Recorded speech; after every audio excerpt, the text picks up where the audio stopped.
जैसा कि राहुल गांधी की यात्रा काफी चर्चाओं में रही, जो उनका मिशन मकसद कहें तो ज्यादा बेहतर रहेगा कि पूरे भारत देशवासियों को एक साथ लाना है और उनके सामने सच्चाई रखने की उनकी हालिया सरकार उनका किस तरीके से फायदा उठा रही है और उनके खिलाफ ऐलान कर रही है। तो इन सब बातों को आगे रखते हुए राहुल गांधी ने भारत जोड़ो यात्रा निकाली और यात्रा सक्सेस भी करती नजर आ रही। 30 तारीख को इसका समापन होगा, लेकिन विपक्षी एकता को लेकर लगातार सवालात खड़े हैं। राहुल की इस यात्रा ने कई सारे भारतवासियों को एक साथ के बंधन में बांध दिया है, लेकिन अच्छी बात यह है कि कांग्रेस पार्टी छोड़ चुके नेता भी राहुल की तारीफ कर रहे हैं। उसमें पहले गुलाम नबी आज़ाद की भी चर्चा हुई थी, लेकिन उन्होंने कुछ खास ज़्यादा बातें नहीं करी। फिर इसके बाद चर्चा हार्दिक पटेल के बयानों को लेकर हुई, ज्योतिरादित्य सिंधिया के बयानों को लेकर हुई। लेकिन पिछले साल ही कपिल सिब्बल ने भी, जो कि कांग्रेस के पूर्व नेता रह चुके हैं, उन्होंने पार्टी छोड़ी थी।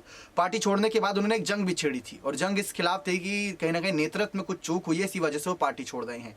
समाजवादी पार्टी का सहारा लेकर आगे बढ़े थे, राज्यसभा की ओर गए यहाँ पर कपिल सिब्बल, अब राज्यसभा के तौर पर जाने जा रहे हैं, लेकिन इस समय कोर्ट में भी उनकी लड़ाई जारी है। उनसे सवालात किए जाते हैं कि क्या वो भारत जोड़ो यात्रा में शामिल होंगे। कपिल सिब्बल ने जमकर तारीफ करी राहुल की यात्रा की, तारीफ बताया। उससे पहले उनका सवाल का जवाब सुन लीजिए। उन्होंने जवाब दिया कि मैं इस समय कोर्ट में रहकर विपक्षी पार्टी की जो बड़ी बड़ी चुनौतियां हैं, जो जैसे आजम खान का मामला, उद्धव की शिवसेना का मामला, ऐसे कई सारे मामले हैं जिसमें हेमंत सोरेन का मामला भी आता है, जो केंद्र सरकार ने विपक्षी पार्टियों को फंसाने के लिए किया, उसको लेकर लड़ाई लड़ रहा हूं। तो मेरी अलग ही यात्रा कोर्ट में चल रही, तो इस यात्रा में शामिल हो पाना मेरे लिए मुश्किल है, ऐसे यहाँ पर बयान देते नजर आए। लेकिन इससे पहले उन्होंने तारीफ बहुत करी। उन्होंने कहा कि राहुल ने साबित कर दिया कि उनकी यात्रा से हम एक उद्देश्य दे रहे हैं कि जन आंदोलन बहुत जरूरी है, वो भी तब जब जनता के खिलाफ कोई यहाँ पर बगावत हो, उनके खिलाफ कोई बात हो, उनके खिलाफ कोई फैसले हो, तो अपने हक के लिए आगे आना पड़ेगा। और राहुल गांधी जैसे बड़े नेता हमेशा आगे आए हैं, उन्होंने हमेशा ही पार्टी के लिए कदम बढ़ाए और उनकी यात्रा से अच्छा संदेश क्या है।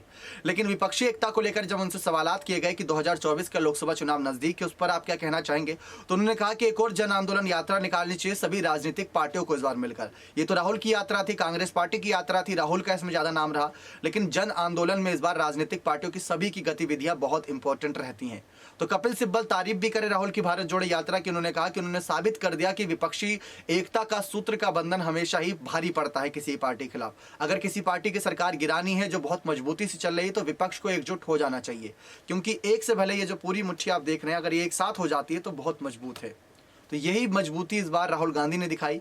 30 तारीख को जब यात्रा का समापन होगा, तो उस समापन के दिन करीब 21 बड़े नेताओं को, पार्टी के नेताओं को, सुप्रीमो को इनविटेशन भेजा गया है, संदेश भेजा गया है कि आइए यात्रा में शामिल हुई। आखिरी दिन विपक्षी एकता का संदेश देते हैं, इससे अच्छा मंच नहीं मिलेगा, क्योंकि करोड़ों देशवासी इस यात्रा के साथ जुड़े, करोड़ों देशवासियों को इस यात्रा के जरिए संदेश देंगे कि विपक्षी एकता हो चुकी है। कपिल सिब्बल ने भी जब कांग्रेस पार्टी छोड़ी थी, तो उन्होंने भी ये बात कही थी कि विपक्ष को एक होना पड़ेगा, क्योंकि बीजेपी इस समय अपनी मर्जी की चल रही है चाल और केंद्र सरकार के आगे किसी की कुछ नहीं चल रही। तो ऐसे में विपक्ष को एकजुट होना होगा, क्योंकि एकजुटता की ताकत ही इनको झुका पाएगी, वरना कोई और ताकत इनको नहीं झुका पाएगी। लेकिन राहुल गांधी की तारीफ कर रहे हैं कपिल सिब्बल, ये अच्छी बात है। राहुल गांधी का कहीं ना कहीं यात्रा सफल रहा, क्योंकि उनकी पार्टी छोड़कर जाने वाले नेता आज उनका ही समर्थन कर रहे हैं, उनकी ही तारीफ कर रहे हैं, ये बहुत बड़ी बात है।